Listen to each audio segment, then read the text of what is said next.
I usually just record all my shows and just fast forward through the commercials. But sadly, the commercials would keep paying our bills. Thomas, I know who you are, but I tell people to say and spell first and last name, so if somebody else looks at this back at the station, they will know who we spoke with. My name is Thomas Upchurch, Thomas Upchurch, just like it sounds. Tell us your title here. People think of me as the co-owner of Capital Book with my wife Cheryl. In fact, she is the owner of the bookstore. I am the general factotum, or general manager is what I put on the correspondence, but co-owner is good enough. Okay. So, tell me about the history of this place. It's been around for quite some time, hasn't it? Capital Book was founded in 1950 by Victor Levine, who is known for years and years as the bookman in Montgomery, Alabama. A little store, little hole in the wall down on Montgomery Street downtown, which is now parking lot for the Rosa Parks Museum. I was born about 6 months later, so this store has been here my entire life. I was born here in Montgomery, so it's always been here as long as I've been around.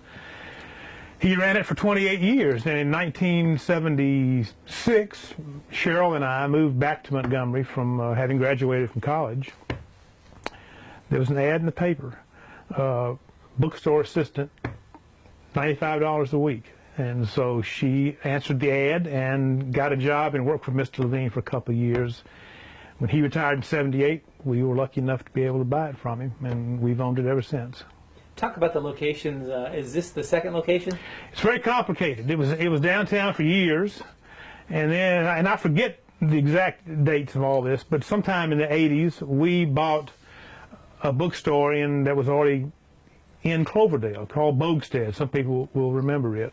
It's located where 1048 is now. So for a while we had two stores. We had the downtown store and we had the Cloverdale store. Sometime after that, in the early '90s, we closed the downtown store and moved everything out to Cloverdale. And then sometime in about that same time frame, this larger building came available. So we finally moved everything out here. And for the last 15 years, we've been in this one location only here on Fairview. Talk about kind of what this place has meant, not just this location, but the other as well, for the city of Montgomery and for the surrounding areas. Well, I hope it's meant a lot. It's meant a lot to us, obviously. It's never been the only bookstore in town, but it's been kind of a cultural center for Montgomery, both downtown and out here in Cloverdale. We've managed to bring a lot of writers to Montgomery for events that otherwise would never have come here. Nobody else has really been doing that in the time we've been around. So, and just putting books in the hands of readers and telling them, suggesting stuff they might want to read, and having them come back and tell us we did good or we did not do good on that recommendation. It's been fun. Since the 1950s, this place has been open. What led to the decision to finally decide to shut it down in January? It's gotten tough. There's a little more competition in the book business than there used to be, and there are even other ways to read books now than on paper, and it's just gotten a little bit slower and a little bit slower and a little bit harder to keep up with the new competition. And we, as it happens, began getting a little older and a little older. It dawned on me one day that, the store is 65 years old. I'm 65 years old. My wife will soon be in her late 40s, and so maybe somebody is telling us something. And it just seemed time. We're just working harder and harder, and it's just getting harder and harder to make ends meet. With all the changes in technology and stuff like that, is the traditional bookstore going to have to fight to kind of stay alive? They're going to have to fight. It's been fighting to stay alive for some time. There's way fewer independent bookstores than there used to be, by a factor of at least 50% from what there was, 10 years ago. It's just very difficult to convince younger readers, especially, that little telephone they've got is really not the best way to read a book. They're just so used to using a screen for everything that it's hard to get them to sit down with a paper book. So as our clientele aged, in some cases aged out, it just got harder and harder to replace them with younger readers. And so we weathered every storm. I mean, when we opened up When we bought the bookstore in '78, as I recall, there were 2 other bookstores in town, maybe 3. There was Bookstore out here. There was Gateway. There was Gateway Books in Montgomery Mall, and there was New England Pipe and Shop in Normandale. So we've never been the only bookstore. Shortly after that, within a couple of years, Eastdale Mall opened up. Here comes B. Dalton, the big chain bookstore. Shortly after that, Walden Books comes to town. Another big chain comes to town. Not too long after that, B. Dalton morphs into Barnes & Noble. So now you've got, within about 6 or 8 years of our buying the store, 50 times as much square footage devoted to selling books in Montgomery than there used to be. Well, that's pretty tough. I mean, that's, you know, there weren't 50 times as many people reading books, and they certainly weren't buying 50 times as many books. So it has always been a struggle. You know, it's like the girl said in A League of Their Own. Yeah, it's hard, but hard was what made it good. It was, you know, it was fun. It was fun to fight those guys and outfigure them, and, you know, find this niche and that niche and hang in there. So it's been hard, but it's been fun. What have you enjoyed most about being in this business? It's just the people that come in here. You cannot believe the variety of people you get to meet in the book business. You know, in the old store downtown, governors would come in, Supreme Court people would come in. We had a guy who came in who sold his blood at the blood bank to come buy books. So you had just a wide range of people, and they surprise you, and they sometimes they irritate you, and it's just every day. It's just a hoot. What type of void or hole will this leave to not have this store here in the city? It seems like just since we've been here, the people who come in here have a pretty strong connection with the store. Yeah, it is. It's been very difficult for some of our customers to deal with this. It got sprung on them all of a sudden. We've struggled with this decision for a year, so we're kind of past the shock of it.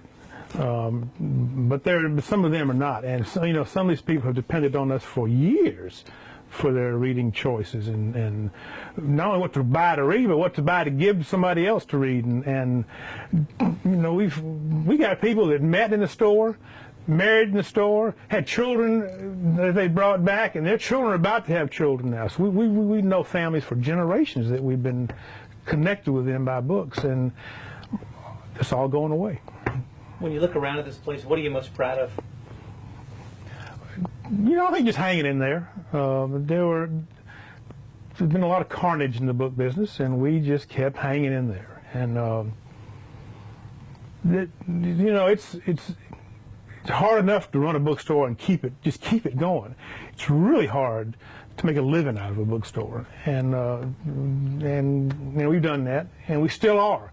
I am kind of proud that we're going out. We're not going out on our knees. We're not bankrupt. We haven't lost any money. We've never lost money. We've just gotten tired, and so time has come. When you and your wife made the decision, how tough was it to start telling people that this place was coming to an end?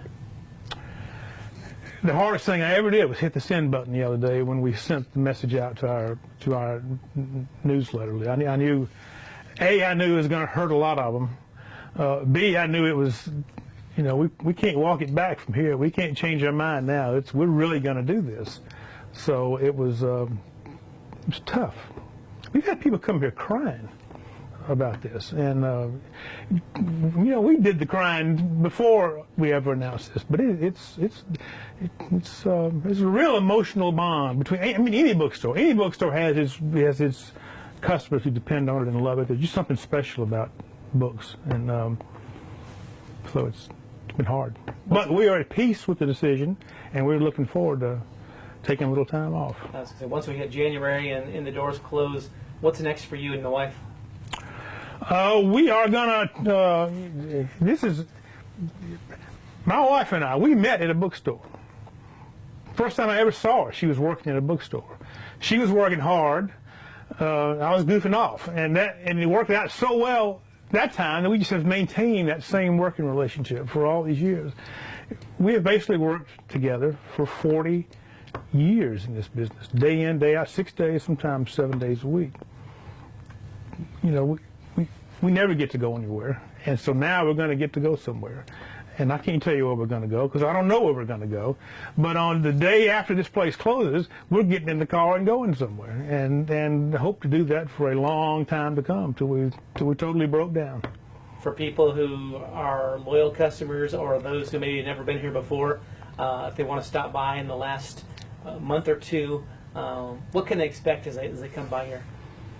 Well, they can expect exactly what they've been getting for 40 years. We are open normally, as if nothing had happened, through Christmas. We're gonna stay open through Christmas. They can come in and order books, buy books. We'll gift wrap books. We'll ship books. Everything's going to be the same until Christmas Day. So they should. I hope they won't notice any difference, except there'll be little pockets of people weeping, as the final days go by. But that'll be kind of cool too. So they can expect no change. In January, we're going to have a big sale and try to get rid of everything that's still here. I was going to say, what happens to all the books? Are you going to try to?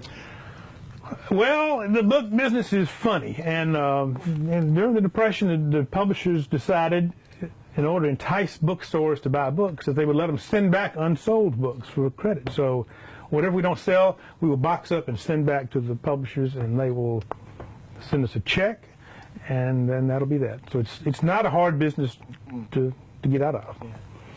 Anything else you want to add, or Ted, did you think of anything that I didn't ask you? What's special about reading a paper book as opposed to like reading on what's great about it? I don't think there's an objective answer to that. If you grew up, I didn't have a choice. You didn't have a choice of what kind of book to read. It was paper and ink. And I like the tactile feel of it. I like the fact you can bend the page. I like the fact you can, by mistake, in a reference book or nonfiction book, come across something that reminds you of something else, and you flip back and you find out what that was, and you can take a pencil and make notes in it. I like all of that. I like the smell of them. I like the feel of them. I like the permanence of them. I like having them on the shelf. It just kills my soul to think of people 20 years from now that they're not going to have any books on their shelves because they're all going to be on their Kindle or their phone. What are the houses going to look like? What are they going to feel like? All that. I like all of that. I'm an old guy. Young people don't like it. They don't know it, and so they don't. It's not important to the younger folks, and that's the way of the world. That's all I got. Anything else you want to add that I didn't ask you about? Anything else? Got to be something else. Well, I'm sure there's, but you've covered things pretty well.